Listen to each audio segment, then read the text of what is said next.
जय हिंद दोस्तों।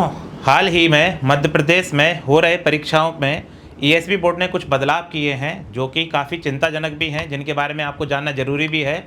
वह क्या बदलाव है उन पर विस्तार से चर्चा करेंगे। पुराने पैटर्न में और नए पैटर्न में क्या फ़र्क रहेगा, उससे बच्चों पे क्या प्रभाव पड़ सकता है, इन सारी चीज़ों को लेकर विस्तार में बात करेंगे। वीडियो के अंत तक बने रहें सारी जानकारी को प्राप्त करने के लिए। आइए अपन बात करते हैं इस पर कि इन्होंने क्या नया सिलेबस ऐड किया है बच्चे, इस बारे में जानकारी लेते हैं।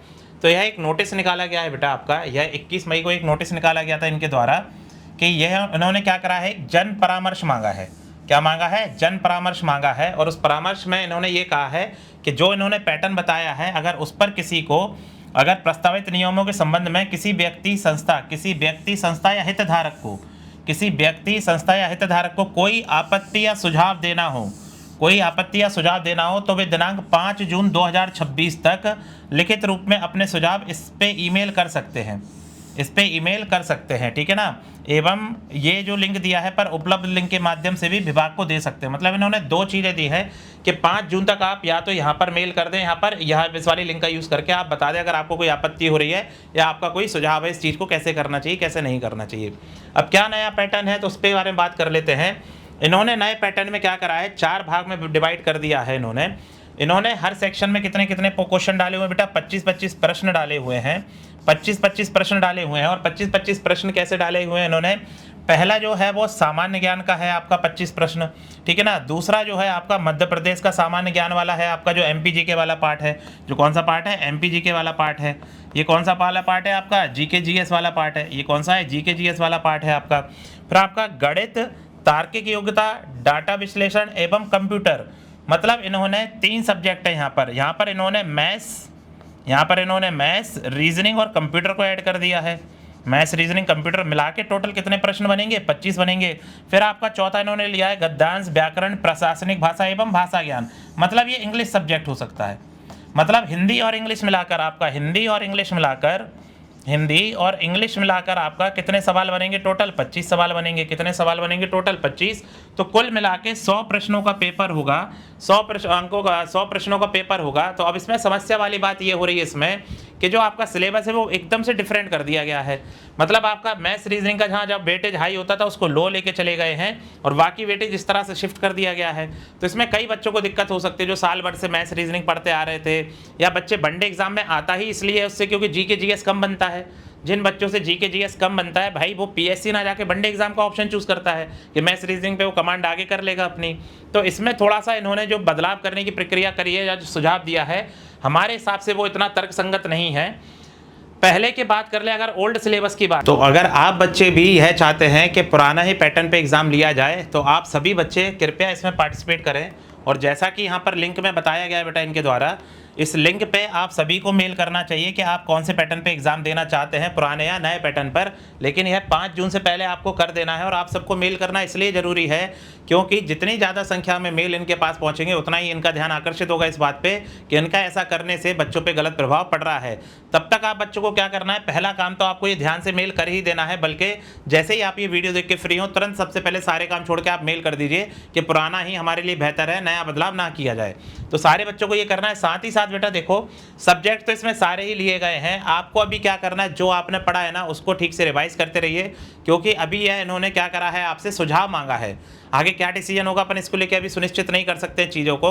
तो आप अपनी पढ़ाई उस तरह करते रहिए, जो हम लोगों ने पढ़ाया है वही एग्जाम में आने वाला है बेटा आपका।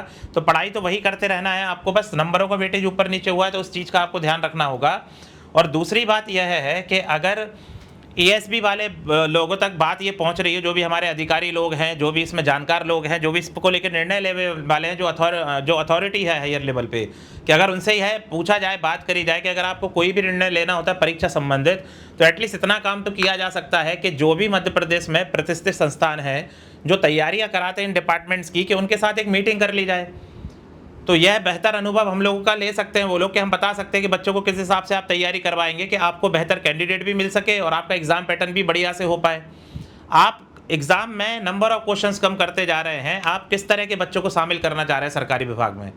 सरकारी विभाग में आप उस तरह के बच्चों को लेना चाह रहे हैं कि जो बिल्कुल पढ़ाई करके नहीं आए, या जो बच्चे बेहतर पढ़ाई करके आए, थोड़ी मेहनत करके आए?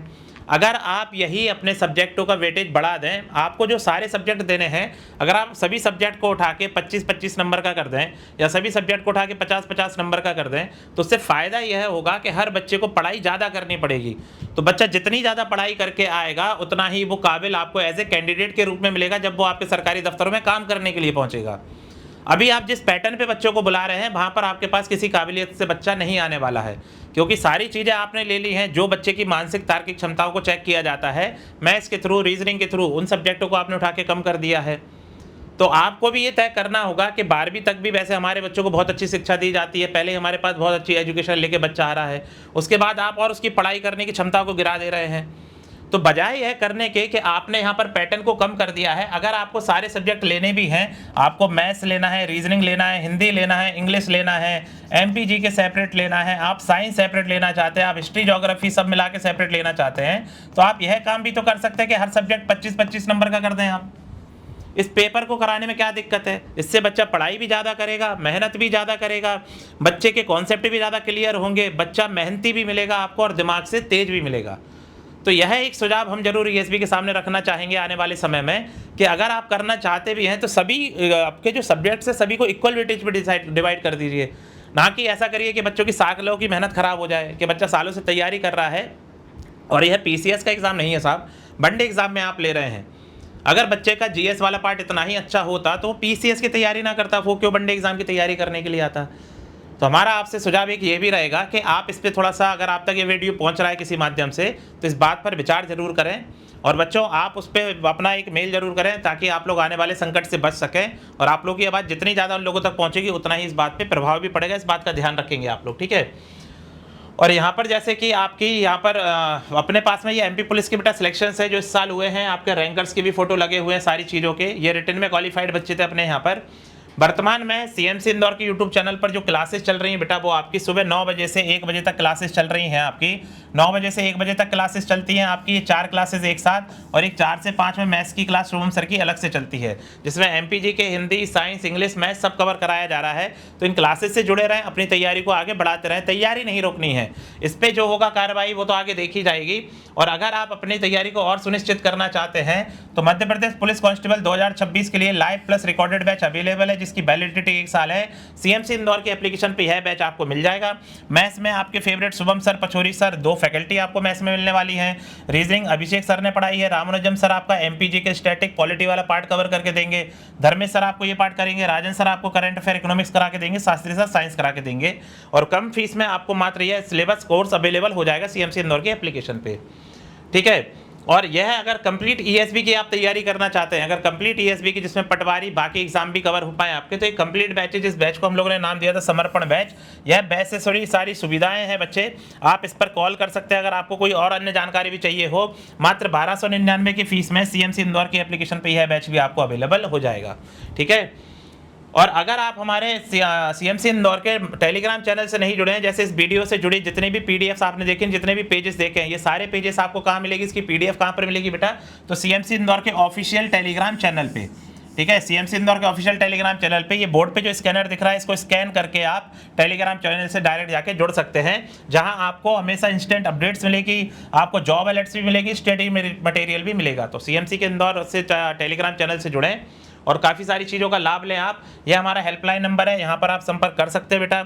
हमारा ये ऑफलाइन सेंटर है, अगर आप आके ऑफलाइन पढ़ाई करना चाहते हैं तो यहाँ पर आके आप इंक्वायरी ले सकते हैं, ठीक है। तो बाकी फिर सीएमसी इंदौर के परिवार के साथ बने रहें, जुड़े रहें हमारे साथ, और भी आने वाले समय में हम खबरें देते रहेंगे आपको। धन्यवाद।